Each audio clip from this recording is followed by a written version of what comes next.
तेलंगाना की सैबराबाद पुलिस ने मंशियात के गिरोह के 4 अरकान बशमुल नाइजीरियाई बाशिंदे को गिरफ्तार कर लिया। उनके कब्जे से 300 ग्राम कोकीन जब्त की। एक इत्तला पर सैबराबाद स्पेशल ऑपरेशन टीम ने रायदुर्गम पुलिस के साथ मिलकर इस गिरोह को पकड़ा, जिसने गोवा से ममनुआ अशिया मुंतकिल की और शहर इत्तेबाद में ग्राहकों को यह ममनुआ अशिया सप्लाई की जा रही थी।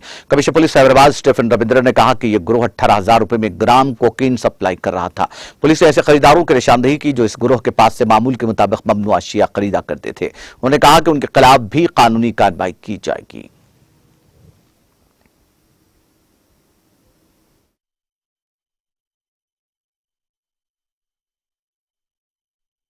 To everyone.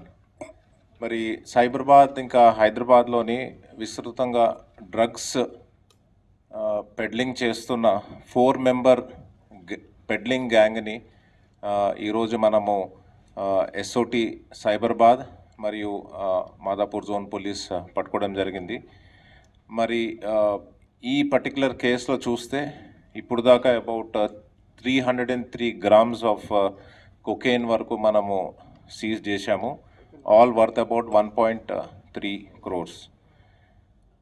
దీనికి సంబంధించి ఒక కేసు కూడా మనకి ఎన్డీపీఎస్ యాక్ట్ కింద రాయదుర్గం పోలీస్ స్టేషన్లో కూడా ఒక కేసు రిజిస్టర్ చేయడం జరిగింది. సో ఇక్కడ చూస్తే మనకి టోటలీ 5 మెంబర్ పెడ్లింగ్ గ్యాంగ్ ఇది. ఎక్కువ మొత్తాన వీళ్ళు కొకేన్ సరఫరా చేస్తూ ఉంటారు.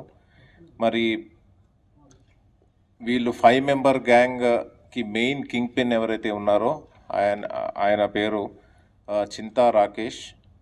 ఈయన ఫిలిం నగర్లో ఉంటాడు. ఈయన చింతా రాకేష్ ఇక్కడ లోకల్గా ఒక 2 మెంబర్స్ని పెడ్లర్స్గా హైర్ చేసుకుని గోవాలోని మరి 2 నైజీరియన్స్ తోని కోఆర్డినేట్ చేసుకుని అక్కడ నుంచి సప్లై ఎప్పటికప్పుడు తెచ్చి ఇక్కడ సప్లై చేస్తూ ఉంటాడు. సో రాకేష్ ఒకసారి గోవా పోయినప్పుడు మనకి గేబ్రియల్ అలియాస్ పెటిట్ ఎబుజర్ అని ఒక నైజీరియన్